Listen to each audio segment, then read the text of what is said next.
Hello, आप सभी कैसे हैं। आप सभी का मेरे यूट्यूब चैनल VHU एकेडमी में स्वागत है। आज हम लोग यूपी पुलिस री एग्ज़ाम के लिए हिंदी के महत्वपूर्ण प्रश्नों को देखेंगे। ये सारे प्रश्न होने वाले यूपी पुलिस जो 6 महीने के अंदर होगा के लिए बेहद ही महत्वपूर्ण होने वाले हैं। तो चलिए आइए एक एक करके शुरू करते हैं। हिंदी वर्णमाला में आयोगवाह वर्ण कौन से हैं? इसका राइट आंसर क्या है? तो ऑप्शन सी अंग अह। हिंदी वर्णमाला में आयोगवाह वर्ण कौन से हैं? तो अंग अह हैं। चलिए नेक्स्ट क्वेश्चन पे चलते हैं। वर्णमाला कहते हैं, इसका राइट आंसर क्या है? तो ऑप्शन सी वर्णों के व्यवस्थित समूह को वर्णमाला कहते हैं। वर्णमाला किसे कहते हैं? वर्णों के व्यवस्थित समूह को वर्णमाला कहते हैं। निम्न में से कंठ ध्वनियाँ कौन सी हैं? इसका राइट आंसर क्या है? तो ऑप्शन डी क ख। निम्न में से कंठ ध्वनियाँ कौन सी हैं? तो क और ख कंठ ध्वनियाँ हैं। स्थान के आधार पर बताइए कि मूर्धन्य व्यंजन कौन से हैं। इसका राइट आंसर क्या है? तो ऑप्शन ए ड ढ। स्थान के आधार पर बताइए कि मूर्धन्य व्यंजन कौन से हैं? तो ड है और ढ है।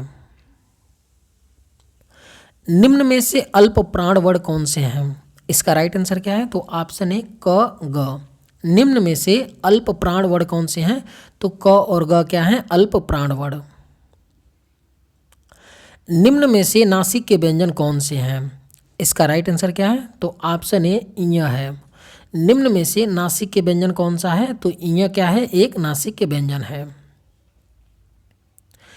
ए वर्ण क्या कहलाते हैं? इसका राइट आंसर क्या है? तो ऑप्शन सी कंठ तालव्य कहलाते हैं। ए वर्ण क्या कहलाते हैं? कंठ तालव्य वर्ण कहलाते हैं। कौन सा अमानक वर्ण है? इसका राइट आंसर क्या है? तो ऑप्शन बी म क्या है? अमानक वर्ण। कौन सा अमानक वर्ण है? तो म क्या है? अमानक वर्ण है। क ग ज फ ध्वनियाँ किसकी हैं? इसका राइट आंसर क्या है? तो ऑप्शन बी अरबी फारसी की। क ग ज फ ध्वनियाँ किसकी हैं? अरबी फारसी की ध्वनियाँ हैं। हिंदी में मूलतः वर्णों की संख्या कितनी है? इसका राइट आंसर क्या है? तो ऑप्शन सी 52 है। हिंदी में मूलतः वर्णों की जो संख्या है कितनी है? तो 52 है। छ ध्वनि किसके अंतर्गत आती है? इसका राइट आंसर क्या है? तो ऑप्शन बी संयुक्त वर्ण के अंतर्गत आती है। छ ध्वनि किसके अंतर्गत आती है? तो संयुक्त वर्ण। हिंदी शब्दकोश के छ का क्रम किस वर्ण के बाद आता है? इसका राइट आंसर क्या है? तो ऑप्शन डी क।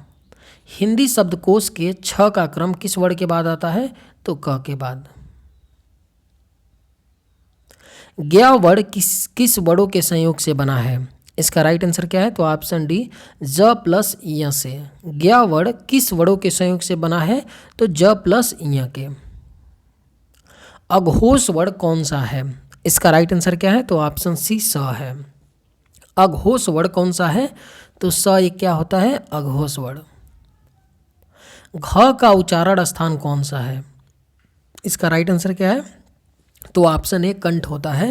घ का उच्चारण स्थान क्या होता है? कंठ होता है। इनमें संयुक्त व्यंजन कौन सा है? इसका राइट आंसर क्या है? तो ऑप्शन ए ज्ञ। इनमें से संयुक्त व्यंजन कौन सा है? तो ज्ञ एक क्या है? संयुक्त व्यंजन है। निम्नलिखित में से कौन सा वर्ण उच्चारण की दृष्टि से दंत्य नहीं है? इसका राइट आंसर क्या है? तो ऑप्शन बी ट। निम्नलिखित में से कौन सा वर्ण उच्चारण की दृष्टि से दंत्य नहीं है? तो ट क्या है? दंत्य नहीं है। छ वर्ण किसके योग से बना है? इसका राइट आंसर क्या है? तो ऑप्शन बी क प्लस स से बना हुआ है, खटखोर स से। छ वर्ण किसके योग से बना है? तो क प्लस स से। हिंदी वर्णमाला में स्वरों की कुल संख्या कितनी है? इसका राइट आंसर क्या है? तो ऑप्शन बी 11 है। हिंदी वर्णमाला में स्वरों की संख्या कितनी है? तो 11 है। निम्नलिखित में कौन स्वर नहीं है? इसका राइट आंसर क्या है? तो ऑप्शन सी इ क्या एक है? स्वर नहीं है। ये स्वर है, उ स्वर है और अ क्या है? स्वर है, लेकिन इ क्या है? स्वर नहीं है। निम्नलिखित में कौन ट वर्ग नहीं है? इसका राइट आंसर क्या है? तो ऑप्शन सी घ क्या है? ट वर्ग नहीं है। हिंदी वर्णमाला में व्यंजनों की संख्या कितनी है? इसका राइट आंसर क्या है? तो ऑप्शन बी 33 है। हिंदी वर्णमाला में व्यंजनों की संख्या कितनी है? तो 33 है। निम्नलिखित में से कौन योग वाह है? इसका राइट आंसर क्या है? तो ऑप्शन सी विसर्ग क्या है? योग वाह है। कौन सा? तो विसर्ग। छ ध्वनि का उच्चारण स्थान है। इसका राइट आंसर क्या है? तो ऑप्शन बी तालव्य है। छ ध्वनि का उच्चारण स्थान कौन सा है? तो तालव्य है। तालव्य व्यंजन है। इसका राइट आंसर क्या है? तो ऑप्शन सी च छ ज झ क्या है?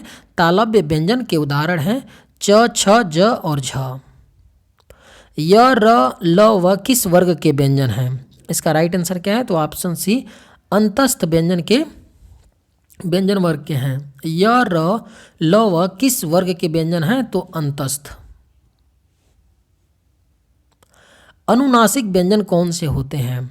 इसका राइट आंसर क्या है? तो ऑप्शन सी वर्ग के पंचमाक्षर। अनुनासिक व्यंजन कौन से होते हैं? तो वर्ग के पंचमाक्षर। कंठ्योष्ठ्य ध्वनि का उदाहरण है। इसका राइट आंसर क्या है? तो ऑप्शन बी और। कंठ्योष्ठ्य ध्वनि का उदाहरण क्या है? तो और है। भाषा निर्माण की इकाइयों का सही अनुक्रम है। इसका राइट आंसर क्या है? तो ऑप्शन डी ध्वनि शब्द पद वाक्य। भाषा निर्माण की इकाइयों का जो सही अनुक्रम है क्या है? पहले ध्वनि, फिर शब्द, पद, फिर वाक्य। प्रयत्न के आधार पर ल किस प्रकार की ध्वनि है? इसका राइट आंसर क्या है? तो पशिर्वक है। प्रयत्न के आधार पर ल किस प्रकार की ध्वनि है? तो पशिर्वक ध्वनि है। निम्न में से शुद्ध वर्तनी का चयन कीजिए। इसका राइट आंसर क्या है? तो ऑप्शन सी उन्नति। सारा ये उन्नति ही लिखा है, लेकिन इसमें से राइट कौन सा लिखा है? तो उन्नति लिखा है। ऑप्शन सी वाला सही लिखा गया है। संधि कितने प्रकार के होते हैं? इसका राइट आंसर क्या है? तो ऑप्शन बी आप सभी जानते होंगे 3 प्रकार के संधि होते हैं। कितने प्रकार के? 3 प्रकार के। स्वर संधि के कितने भेद हैं? इसका राइट आंसर क्या है? तो ऑप्शन सी 5 भेद होते हैं। स्वर संधि के कितने भेद होते हैं? तो 5 भेद होते हैं। स्वर संधि का उदाहरण कौन सा है? इसका राइट आंसर क्या है? तो ऑप्शन बी रत्नाकार है। स्वर संधि का उदाहरण कौन सा है? तो रत्नाकार। उत्पत्ति के आधार पर शब्द के कितने भेद होते हैं? इसका राइट आंसर क्या है? तो ऑप्शन बी 4। उत्पत्ति के आधार पर शब्द के 4 भेद होते हैं। अर्थ के विचार से संज्ञा कितने प्रकार के होते हैं? इसका राइट आंसर क्या है? तो ऑप्शन बी 5 प्रकार के। अर्थ के विचार से संज्ञा कितने प्रकार के होते हैं? 5 प्रकार के होते हैं। विकारी और अविकारी शब्दों के कितने भेद हैं? इसका राइट आंसर क्या है? तो ऑप्शन डी 8। विकारी और अविकारी शब्दों के 8 भेद होते हैं। हिंदी वर्णमाला में व्यंजनों की संख्या है। इसका राइट आंसर क्या है? तो ऑप्शन बी 33। हिंदी वर्णमाला में व्यंजनों की संख्या कितनी है? 33 है। चलिए आज के वीडियो में बस इतना ही। मिलते हैं नेक्स्ट वीडियो में। थैंक्स।